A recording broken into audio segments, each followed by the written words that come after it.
GDP Adani Ambani లాంటి దోపిడి mentality ఉన్న వాళ్ళ జీడిపి పెరిగింది, దేశ ప్రజల యొక్క జీడిపి తగ్గింది. సింపుల్. అది రేటు ఆటోమేటిక్గా పెరుగుతుంది కాబట్టి అది పెరిగినట్టుగా కనిపిస్తుంది. Okay, simple. ఇప్పుడు గతంలో ఇది డాలర్కి రూపాయి 40 వచ్చేది, ఇప్పుడు 80 అయింది. 80 అయితే తగ్గినట్టు భారతదేశంలో ఎవడు పెట్టుబడి పెట్టడానికి వస్తలేడని అర్థం. ఏమంటున్నారు? పయర్ద చర్చిల్. జైపీ. రమేష్ జిల్లెల కరెక్ట్గా చెప్పారు. ఇద్దరి సంపదతో దేశం ఆర్థికంగా 4వ స్థానంలో ఉందా? లేదు బ్రదర్. ఉంది అంటే వాడు కూడా భారతీయుడు కాబట్టి లెక్క పెడతారు. కేసీఆర్ గారు కూడా అంటారు, గతంలో అనేవారు ఆయన అధికారంలో ఉన్నప్పుడు. ఇది యొక్క రాష్ట్రం యొక్క జీడిపి పెరిగింది, జిఎస్డిపి అంటే గ్రాస్ స్టేట్ డొమెస్టిక్ ప్రోడక్ట్, అంటే రాష్ట్రం యొక్క జీడిపి పెరిగింది అన్నట్టు. పెరిగింది, కరెక్టే. అది ఎందుకు పెరిగింది? ధరలు పెరిగినాయి కాబట్టి, అన్నిటి రేట్లు పెరిగినాయి కాబట్టి దాన్ని క్యాల్కులేషన్ చేసినప్పుడు పెరిగింది. ఓకే, దాంతోపాటు ఏది కాలక్రమేణా పెరుగుతుంది. ఎందుకు పెరుగుతుంది? ఆ దోపిడీ మెంటాలిటీ ఉన్నాడు, వాడు అందరు దోసుకొని వాడి సంపదని డబుల్ త్రిబుల్ చేసుకున్నాడు కాబట్టి పెరిగి ఉంటుంది. కానీ ఎవరిది పెరిగింది అనేది ఇక్కడ ప్రశ్న. రాష్ట్రంలో ఉన్న అందరి ప్రజలు జరిగిందా, కొద్ది మంది దోపిడీదారులు జరిగిందా అని ఇక్కడ ఆలోచన. నేను గమనించిన కాడికి దోపిడీ మెంటాలిటీ ఉన్న పార్టీలు పరిపాలించిన ఏ రాష్ట్రాలైనా దేశమైనా సరే, అది బీజేపీ కానీ బీజేపీకి సపోర్ట్ చేసే ఏ పార్టీ అయినా సరే, ఎందుకంటే బీజేపీకి సపోర్ట్ చేయని పార్టీలను వాడు ఉండనియాడు. కాబట్టి ధనవంతుడు ఇంకా ధనవంతుడు అవుతాడు కొద్దిమంది, మిగిలిన అంతా పేదోళ్ళు అవుతారు. మిడిల్ క్లాస్ వాళ్ళు, ఎబో మిడిల్ క్లాస్ వాళ్ళు వీళ్ళంతా పేదోళ్ళు అవుతారు. ఎందుకంటే వాళ్ళ సిద్ధాంతమే అట్లా ఉన్నది, దోపిడీ సిద్ధాంతం. అదే లెఫ్ట్ పార్టీలు ఉన్న దగ్గర అన్నీ ఉంటాయి. మిడిల్ క్లాస్ వాడు ఉంటాడు, ఎబో మిడిల్ క్లాస్ వాడు ఉంటాడు, రిచ్ వాడు ఉంటాడు, అన్ని ఉంటారు.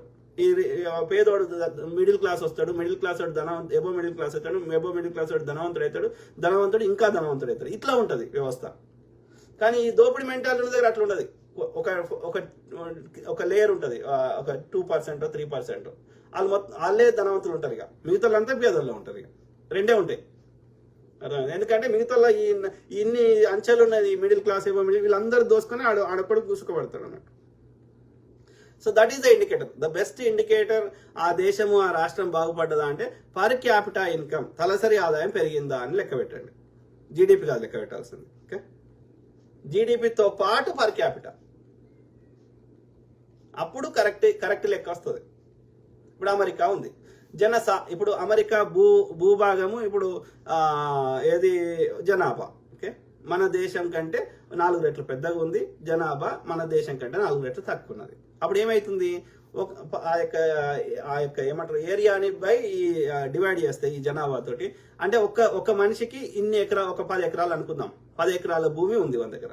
ఓకే, ఇప్పుడు మన ఇండియా తీసుకుంటే 4 రెట్లు భూమి తక్కువ ఉన్నది, జనాభా 4 రెట్లు పెద్దగా ఉంది. ఆ భూమికి ఈడ డివైడ్ చేస్తే, లేకపోతే ఎకానమీ డివైడ్ చేస్తే, ఇప్పుడు ఇండియా ఎకానమీ 4 ట్రిలియన్స్ అంటున్నాం. ఓకే, 4 ట్రిలియన్స్ ఎంతమంది కోసం? 140 కోట్ల మంది కోసం. అమెరికా ఎకానమీ ఎంత? 20 ట్రిలియన్లు. 20 ట్రిలియన్లు ఎంతమంది కోసం? 35 మంది కోసం. అంటే ఏమర్థం? 20 ట్రిలియన్లు డివైడెడ్ బై 35 కోట్ల మంది. ఓకే, అట్లనే ఈడ 4 ట్రిలియన్లు 140 కోట్ల మంది. ఎంత అవుతుంది? మనిషికి ఎంత అవుతుంది అంటే 20 రెట్ల, వాళ్ళ ఎకానమీ 20 రెట్లు పెద్దగా ఉందని అర్థం మనకంటే.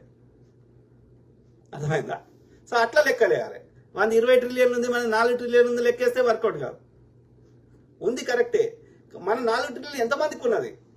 140 కోట్ల మంది. వాళ్ళ యొక్క 20 ట్రిలియన్స్ ఎంతమందికి ఉన్నది? 35 కోట్ల మందికే. అంటే చాలా బ్యాక్వర్డ్ ఉన్నామని అర్థం మనం. అట్లా అందుకే అంటున్నా, మనిషికి పర్ లెక్కేయాలి. పర్ క్యాపిటా కానీ, పర్ జన డెన్సిటీ కానీ, ఇట్లా ప్రతి దానికి పర్ వేయాలి, డివైడ్ చేయాలి జనాభాతో. అప్పుడు కరెక్ట్ లెక్క వస్తుంది. అంటే అమెరికా లెక్క మనం కావాలంటే మన ఎకానమీ 80 ట్రిలియన్లు కావాలి. అమెరికా కంటే 4 రెట్లు ఎక్కువ కావాలి ఎకానమీ. అప్పుడు వాళ్ళకి ఈక్వల్ అవుతాం. 4 ట్రిలియన్లది 80 ట్రిలియన్లు కావాలి. అంటే ఎన్ని రెట్లు పెరగాలి మనది? 20 రెట్లు పెరగాలి. 20 రెట్లు ఎప్పుడు పెరుగుతుంది? పెరగాలంటే మనం ఎంత కష్టపడాలి? మనం తయారు చేసిన వస్తువులు సేవలు ఎన్ని దేశాలకు పంపాలి? లేకపోతే ఉన్న దగ్గరనే ఎంత ఎకానమీ మనం మనీ డిస్ట్రిబ్యూట్ అయ్యేటట్టు చేయాలి. ఒక దగ్గరనే ముక్క పెట్టకుండా, అదాని అంబానీ దగ్గర ముక్క పెట్టకుండా అందరి దగ్గర మనీ రొటేషన్ అయ్యేటట్టు. ఇప్పుడు అదాని దగ్గర ఉన్న సంపద అంతా తీసుకుని అందరికి వస్తే పర్ క్యాపిటల్ పెరుగుతుంది. అప్పుడు అందరు పెరుగుతుంది ఆ ఎకానమీ, రియల్ ఎకానమీ. ఇప్పుడు ఓన్లీ అదాని సంపద పెరిగినట్టు అంతే, దేశ సంపద పెరిగినట్టు కాదు. సింపుల్. సో అది మిత్రులారా, ఐ కీప్ టాకింగ్. సారీ, మాట్లాడుతూనే ఉంటా, ప్రతి అంశం మీద అవగాహన చేస్తా, అట్లనే మీ తరఫున వాయిస్ ఇస్తా. ఓకే, ఇది రైట్ గా దోపిడి మెంటాలిటీ ఉన్న బీజేపీ అనుకూలంగా మద్దతు, బీజేపీ బిల్లు పెడితే మద్దతు ఇచ్చే పార్టీలకు తప్ప మిగతా అన్ని పార్టీలకు మద్దతు ఇస్తా.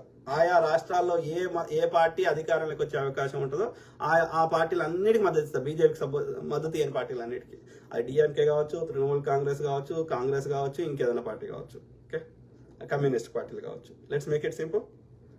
అందరు బాగుండాలి, అందులో మనం ఉండాలి. దేశంలో ఉండే సంపద అంతా అందరు దేశ ప్రజలది, అది అందరికీ చెందాలి.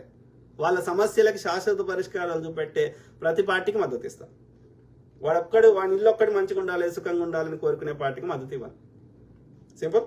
ఓకే.